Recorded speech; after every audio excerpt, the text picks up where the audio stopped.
ಸುರತ್ಕಲ್ ಹೊಸಬೆಟ್ಟು ಪರಿಸರದ ಗ್ಯಾರೇಜ್ ಒಂದರಿಂದ ವಾಹನಗಳ ಬಿಡಿಭಾಗಗಳನ್ನು ಕಳವುಗೈದ ಪ್ರಕರಣದಲ್ಲಿ ಓರ್ವರನ್ನ ಸುರತ್ಕಲ್ ಪೊಲೀಸರು ಬಂಧಿಸಿದ್ದು ಕಳವುಗೈದ ಸೊತ್ತುಗಳನ್ನು ವಶಕ್ಕೆ ಪಡೆದುಕೊಂಡಿದ್ದಾರೆ. ಮೂಲತಃ ರಾಜಸ್ಥಾನದ ಜೋಧ್ಪುರ ನಿವಾಸಿ, ಸದ್ಯ ಬೆಂಗಳೂರಿನ ಬನಶಂಕರಿ ಶ್ರೀನಿವಾಸನಗರ ನಿವಾಸಿ 46 ವರ್ಷದ ಮುಖೇಶ್ ದಾಸ್ ಬಂಧಿತ ಆರೋಪಿ. ಆರೋಪಿಯ ಬಳಿಯಿದ್ದ 96,000 ರೂಪಾಯಿ ಮೌಲ್ಯದ ವಾಹನಗಳ ಬಿಡಿಭಾಗಗಳು, ಕೃತ್ಯಕ್ಕೆ ಬಳಸಿದ್ದ 15 ಲಕ್ಷ ರೂಪಾಯಿ ಮೌಲ್ಯದ ಈಚರ್ ಲಾರಿ ಸೇರಿದಂತೆ 15.96 ಲಕ್ಷ ರೂಪಾಯಿ ಮೌಲ್ಯದ ಸೊತ್ತುಗಳನ್ನು ಪೊಲೀಸರು ವಶಕ್ಕೆ ಪಡೆದುಕೊಂಡಿದ್ದಾರೆ. ಫೆಬ್ರವರಿ 14ರಂದು ರಾತ್ರಿ ಲಾರಿಯೊಂದರಲ್ಲಿ ಬಂದ ಚಾಲಕನೊಬ್ಬ ಹೊಸಬೆಟ್ಟು ರಾಷ್ಟ್ರೀಯ ಹೆದ್ದಾರಿಯ ಬಳಿಯಲ್ಲಿರುವ ಫ್ರೆಂಡ್ಸ್ ಗ್ಯಾರೇಜ್ನ ಬಳಿ ಲಾರಿಯನ್ನ ಪಾರ್ಕ್ ಮಾಡಿ ಗ್ಯಾರೇಜ್ನಲ್ಲಿ ದುರಸ್ತಿಗಾಗಿ ನಿಲ್ಲಿಸಿದ.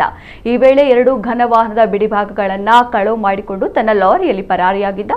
ಈ ಬಗ್ಗೆ ಗ್ಯಾರೇಜ್ ಮಾಲಕರು ಸುರತ್ಕಲ್ ಪೊಲೀಸ್ ಠಾಣೆಯಲ್ಲಿ ದೂರನ್ನ ನೀಡಿದರು. ಅದರಂತೆ ಆರೋಪಿಯನ್ನ ಬಂಧಿಸಿದ ಸುರತ್ಕಲ್ ಪೊಲೀಸರು ಆತನನ್ನ ನ್ಯಾಯಾಲಯಕ್ಕೆ ಹಾಜರುಪಡಿಸಿದ್ದು, ನ್ಯಾಯಾಲಯವು ಆತನಿಗೆ ನ್ಯಾಯಾಂಗ ಬಂಧನ ವಿಧಿಸಿದೆ ಎಂದು ತಿಳಿದು ಬಂದಿದೆ.